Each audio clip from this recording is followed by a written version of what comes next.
One title that is consistently regarded as one of the greatest Sega games of all time is NiGHTS Into Dreams.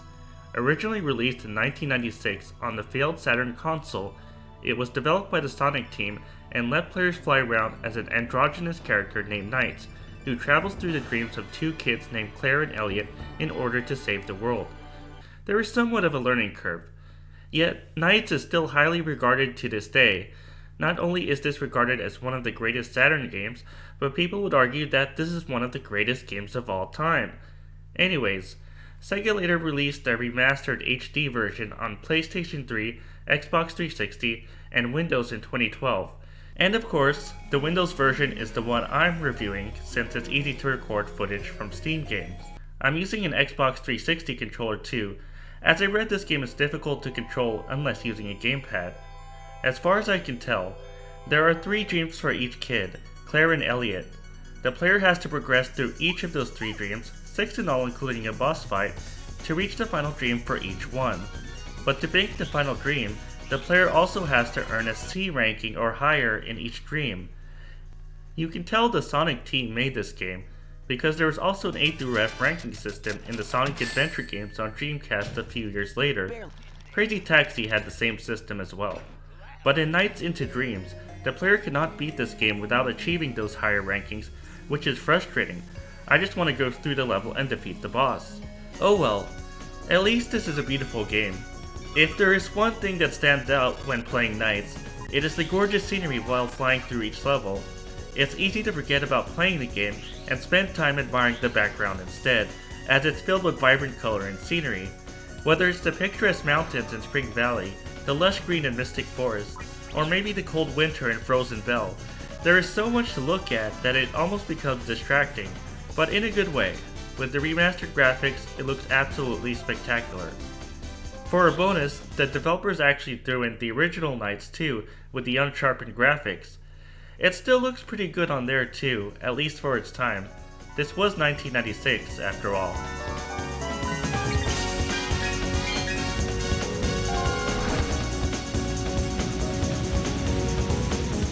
One interesting note about the graphics and gameplay is that it's a 2D plane.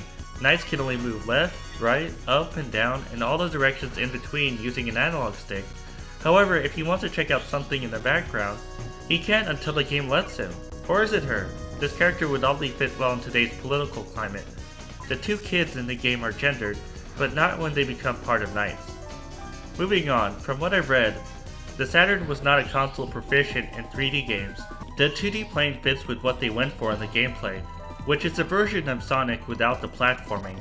They wanted a faster game than the 2D Sonic, one where the player didn't need to worry about falling to their death and could focus on speed instead.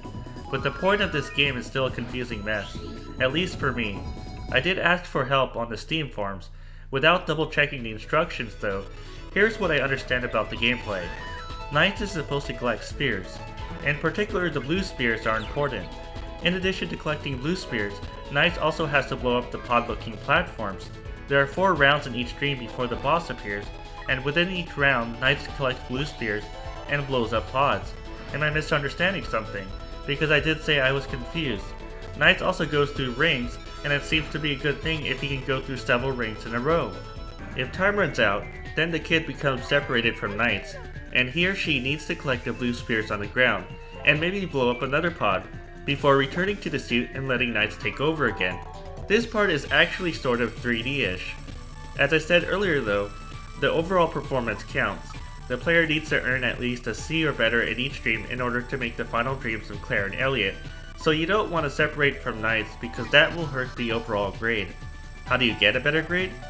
I really don't know. That's one of the most frustrating aspects about this game. If I had to guess, earning a better grade has something to do with linking the rings together and doing acrobatic tricks with the shoulder buttons, but I really don't know how to earn an A or B. The best I've been able to do is earn a C, and even doing that doesn't feel easy.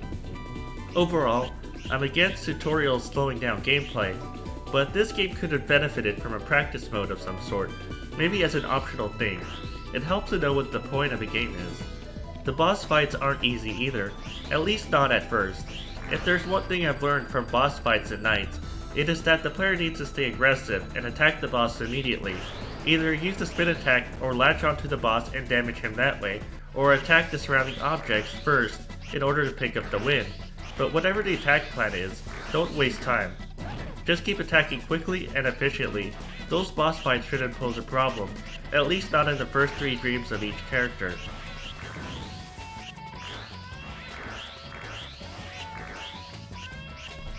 Before I get onto the music, I will say there's one small performance issue with this game due to an odd glitch. For whatever reason, sometimes the game slows way down to a crawl whenever a specific music plays, which I am showing right now on the screen. What the heck happened? I don't think this is part of the game, as it would be an odd design choice if it was. A poster on the game's Steam board mentioned it happens because of the trick ribbon. I have no idea what the trick ribbon is.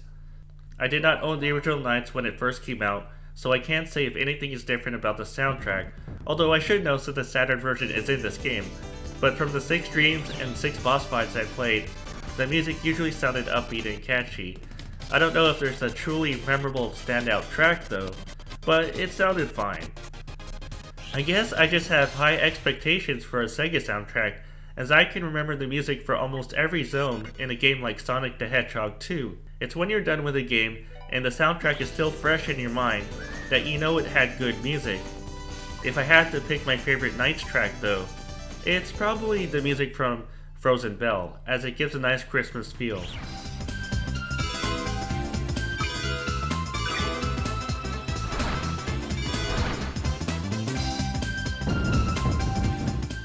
I've seen that this game actually has a special mode called Christmas Nights into Dreams, and to unlock this, it requires the player to score a C in every dream, the same requirement for reaching the final dreams in this game.